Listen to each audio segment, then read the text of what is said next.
What's up everyone, I am Tim Oates on bass, and this video is actually going to help you become a better bass player through understanding guitar a little better.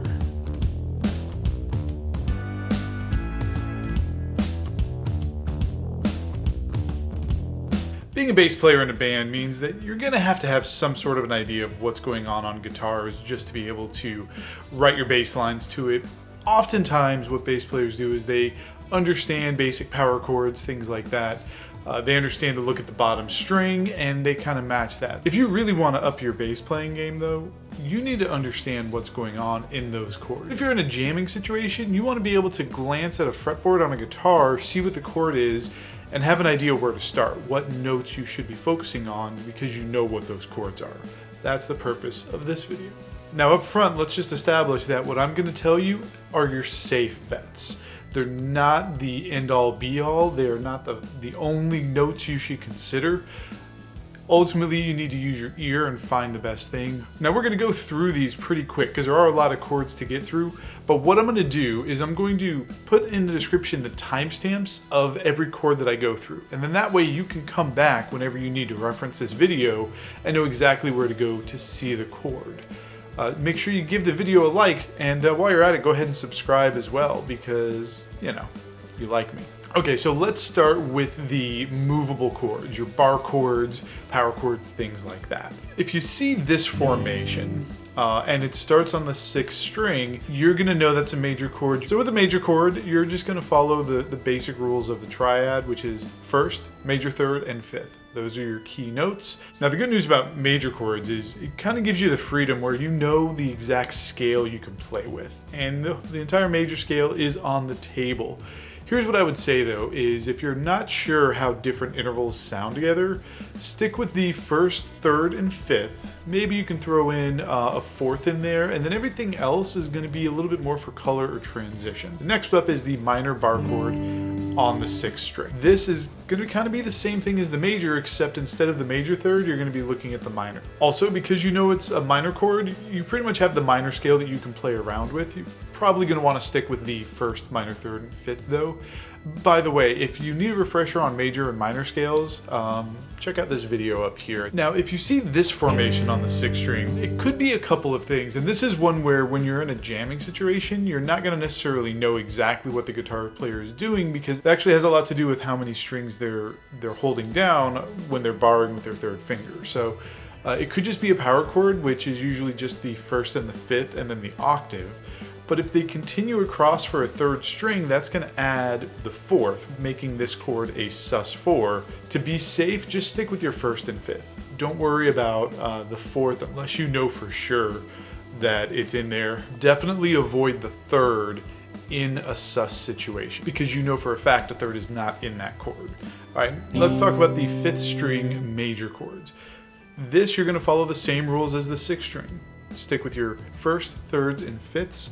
Now in this situation, sometimes because of the way it's barred, and this is similar to the sus4 chord on the 6th string, you may not know actually if that 3rd is being held down because it's on the 3rd finger and it's the 3rd string that needs to be held. So if it's on the 5th string, you may want to just be careful approaching the 3rd. All right, next we'll go to the 5th string minor formation, which you'll notice looks exactly like the 6th string major formation, just down a string. So if you see that, make sure that you're seeing the right string that it's starting on, especially in a low light environment. Sometimes it gets confusing, but if you do get it wrong, you'll hear it pretty quick and you'll know to adjust. Now, unlike the 5th string major formation, if you see this finger formation on the 5th string, you know for a fact it's a minor and you know that minor 3rd is being hit, so you're open back up to explore the minor 3rd along with the 5th and the root. You don't have to worry about is the 3rd in there or not. This next one is a little bit less common, but since we're talking about how some of the finger positionings on the 5th string look the same as the 6th string, but they actually make different chords, if a guitar player does the same configuration as the 6th string minor, but on the 5th string, that then becomes a sus2 chord. What happens then is you're opened up to explore the 1st, the 2nd, and the 5th. Here's one thing though to be careful with the second is depending on how low you are, the second always doesn't sound right, so you may actually want to go up an octave and hit it in the 9th position. That means it's the second above the octave. That usually sounds better, but you can explore, play around with it, and see if it works. Let's finish up the bar chords and go through definitely some less common ones. First one is in the 6th string position, and it's the 7th chord. This is very common in blues, used a lot with like turnarounds, things like that. Now, one thing to make sure that you understand about 7th chords is it doesn't follow the rules exactly as everything else does, right? So it's going to include the 1st, 3rd, 5th, and 7th. However, it's not going to be the major 7th, which is part of the actual major scale. Instead, if you see a 7th chord, it's going to be assumed it's the minor 7th position, so down a half step. If you see a 7th chord, you know that you're good to add in the minor 7th to what you're using. In fact, I would say you're actually probably fine to add in the 4th as well, and you can use a major pentatonic scale, that 5-note scale that if you don't know, you definitely should. It's not just for blues, I promise. If you see a minor 7th chord, now what the minor 7th chord means is that the chord is minor and the 7th is added. So you're going to have the 1st, the minor 3rd, the 5th, and then the minor 7th, creating a minor 7th chord. So it's the same thing as with the 7th chord, is you're actually able to play around with the minor pentatonic scale, 1st, 3rd, 4th, 5th, 7th. All right, and now if we go to the 5th string, you're not gonna see too many 7th chords on the 5th string. There is a formation, but you just tend to not really see them too often in the wild. You will see more minor 7th chords on the 5th string. It follows the same finger pattern as the 6th string, but for the regular 7th. Same thing as the 6th string configuration. 1st, minor 3rd, 4th, 5th, 7th, play around with that pentatonic scales. All right, and then the last one that you may see that's kind of in that movable format, especially in rock music. I know that my bands use this one a lot. In fact, most rock bands that I've been in use this. It's the Add9 formation. Avoid the 3rd in this case because that chord actually doesn't have a 3rd. It's kind of a power chord with the 9 put on top of it. That 9 is there to create color. Technically, it may be considered a sus2, but whenever you see it notated, it's always notated an Add9 chord. For the most part, stick with your 1st, 5th, and 9th. Okay, so this next batch is actually going to be open chords. We're going to go through this next part pretty quick. I'm just going to show you the chord and then the notes that you need to focus on. We'll start with E major. E major is going to follow your basic major formation. 1st, major 3rd, 5th. You pull off one finger, and you're with a E minor chord now. Same rules we talked about before. 1st, minor 3rd, 5th. If you go back to the major formation, and instead of pulling off your 1st finger, you pull off your 3rd finger, letting the 3rd string ring open, that's going to create a 7th chord. We already talked about a 7th chord, but the same rules are going to apply. If you see that formation, you have the major pentatonic scale open to you. 1st, major 3rd, 4th, 5th, 7th.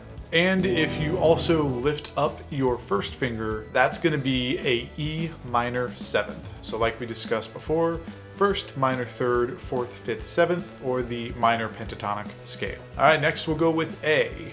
A major, same rules apply, 1st, major, 3rd, 5th, although I would be careful in this. In this position, if someone's barring, like we talked about earlier, that 3rd may not actually be being hit. So you may want to focus more on the 5th. If the formation switches to what looks like an E major, but it's one string down, that's then an A minor.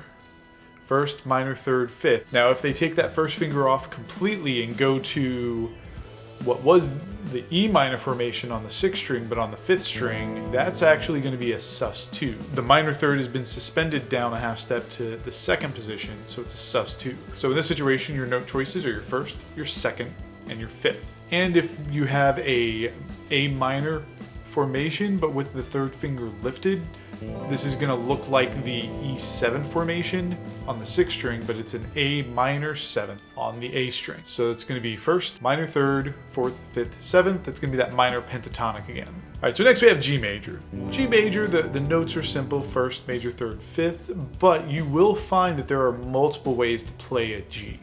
So I'm just going to show you all of the different ways you can play that I could remember.